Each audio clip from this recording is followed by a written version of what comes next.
PM. Y sin duda una de las noticias internacionales que se ha tomado la agenda noticiosa durante los últimos días, y me atrevo a decir durante lo que lleva de este año, ha sido este ataque perpetrado por el gobierno de Donald Trump a Venezuela, y lo que terminó con la detención de Nicolás Maduro y su esposa en Caracas, quienes ya fueron presentados durante este lunes pasado, ¿no?, en Nueva York para iniciar su juicio. Y para ello establecemos contacto con nuestra primera invitada, María Lorena Rosell, académica de Derecho Internacional de la Universidad de las Américas, sede Viña del Mar. ¿Cómo está, María Lorena? Muy buenas tardes. Gracias por conectarse con nosotros esta tarde. Hola, muy buenas tardes, Matías. Muy bien por acá y gracias por la invitación.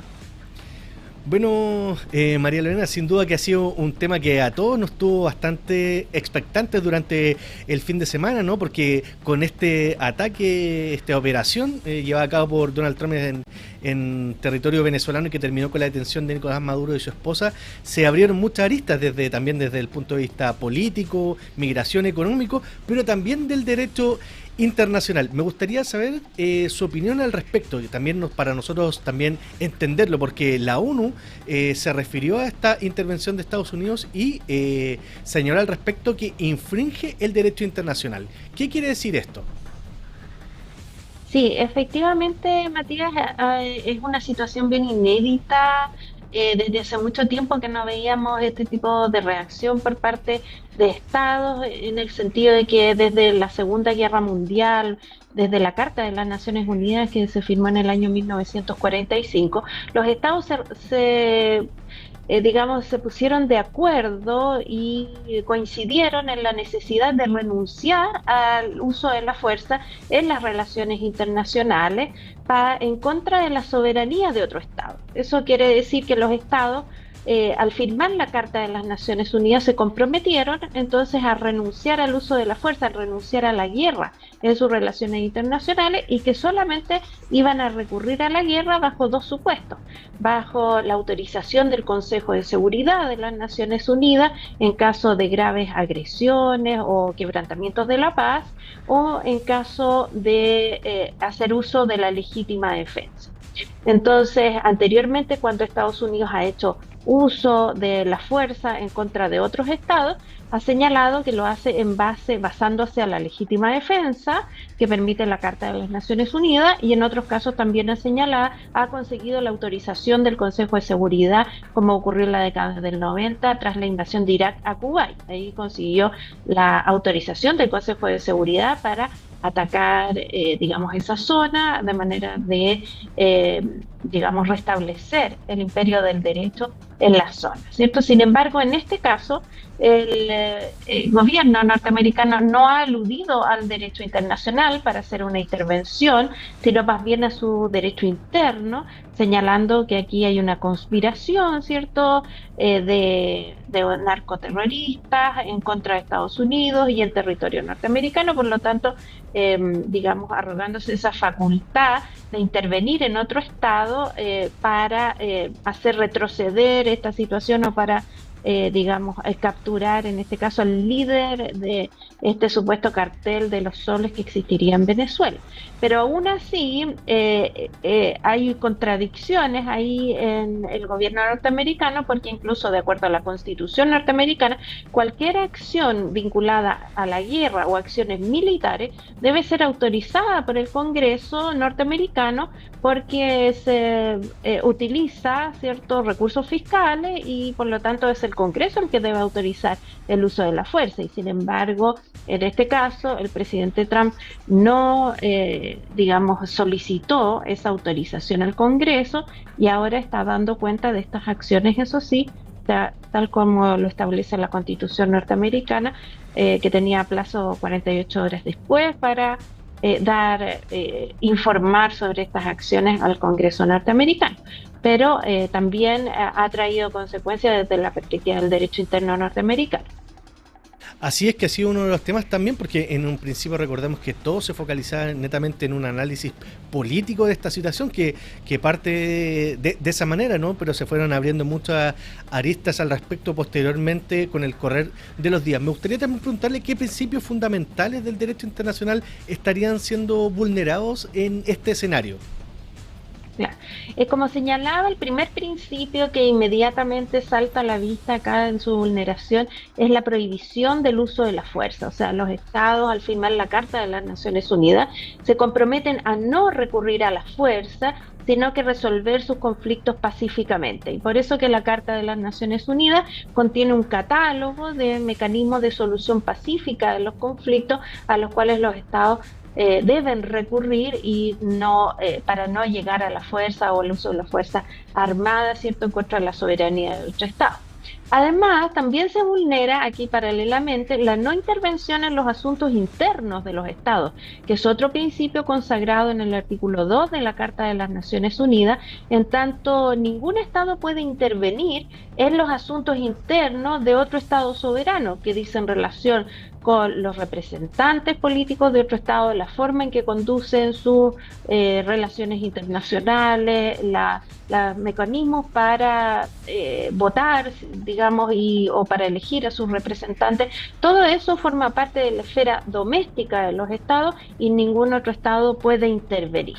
Entonces, se vulneran al menos esos principios del derecho internacional, también el principio de recurrir a los medios de solución pacífica de los conflictos, se vulnera el principio de la soberanía del Estado y de la igualdad e independencia soberana también que tienen los Estados, todos principios consagrados en el artículo 2 de la Carta de las Naciones Unidas, que debemos recordar que Estados Unidos también promovió la redacción de esta carta y también la creación de la Organización de Naciones Unidas, que fuera un organismo donde los estados se pudieran sentar, ¿cierto?, en la misma mesa y reunirse para resolver sus conflictos y renunciar o no tener que recurrir a la fuerza para resolver estos principios. Entonces, se echa abajo, digamos, todos esos principios de la Carta de las Naciones Unidas y la misma Organización de Naciones Unidas que ellos mismos, que Estados Unidos contribuyó,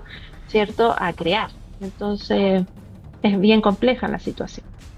Es compleja la situación, la verdad que, bueno, uno desde el total desconocimiento, sin ser un experto en derecho internacional, y escuchando lo que usted menciona, aquí Donald Trump, sin duda que, como acostumbra, ¿no?, con su personalidad, aquí no le preguntó a nadie, o sea, diciéndolo bastante coloquialmente, él llega y toma una decisión sin mediar quizás consecuencias. Claro, en un principio acusaba, ¿no?, de este cartel de los soles que supuestamente existiría, pero no está comprobado aún, y toma esta determinación. También me gustaría preguntarle si existen excepciones legales que permitan a un país intervenir para capturar a un jefe de Estado extranjero, si existe alguna vez excepciones legales, por así decirlo. Sí, no, en realidad no existen acciones de esa naturaleza. El precedente que existe anteriormente también en una acción de Estados Unidos es la que ejerció en contra de Panamá en el año 1989 para capturar a un representante del Estado panameño, que era Noriega, ¿cierto?, que primero había apoyado a la CIA norteamericana, digamos, en contra de Cuba, y luego fue acusado por Estados Unidos de ser jefe también de un cartel de narcotráfico. Entonces, ahí Estados Unidos, pero tenemos que recordar que Estados Unidos en esa época tenía un convenio con Panamá para construir el canal de Panamá y luego, digamos, para administrarlo durante varios años. Y quedaban 10 años en Panamá para que Estados Unidos liberara, digamos, y terminara ese contrato, ¿cierto? Y tuviera que entregar, como devolver a Panamá la soberanía o el uso del canal. Y resulta que o sea, durante este tiempo entonces captura a Noriega, pero tenemos que tener presente que en esa época Estados Unidos estaba en Panamá cumpliendo funciones o cumpliendo el contrato que había acordado con Panamá. Entonces, no es que haya irrumpido en Panamá, entonces eso es lo diferente, ¿cierto? Pero en ese caso se capturó a Noriega y fue llevado a Estados Unidos y fue condenado finalmente a más de 40 años por narcotráfico también y fue condenado en Estados Unidos, luego extraditado a Francia y luego devuelto a Panamá, donde también fue juzgado. Entonces, eso es un caso similar. Sin embargo, ese es un mal precedente, porque resulta que en Panamá, luego de que Noriega sale o es capturado por Estados Unidos, se, digamos, cae en una situación de caos y desorden que fue bien cruento en Panamá, además que Estados Unidos disuelve el ejército panameño, digamos, hasta la fecha. Panamá no tiene ejército, uno de los pocos estados que no tiene ejército en el mundo, y entonces se produce una intervención bien cruenta en Panamá, un desorden, un caos bien tremendo, digamos, que digamos dio cuenta de que esa irrupción de Estados Unidos no había beneficiado al Estado, sino que se había logrado una meta que era capturar a Noriega, pero no se había resuelto la situación política y constitucional de Panamá. Entonces, eso es lo que hay que ser bien cauteloso en el caso de Venezuela, porque el hecho de que sea capturado Nicolás Maduro no quiere decir que se resuelva inmediatamente la situación política y constitucional de Venezuela. Entonces hay que promover ahí el restablecimiento de la democracia y todos los mecanismos de control que establecen los distintos sistemas constitucionales para restablecer la democracia en Venezuela, que es bien complejo por todo lo que ha ocurrido y sobre todo por las últimas elecciones del 2024, que sabemos que no tuvieron la legalidad, ¿cierto?, suficiente como para que el gobierno instaurado en esa época fuera reconocido por los otros estados.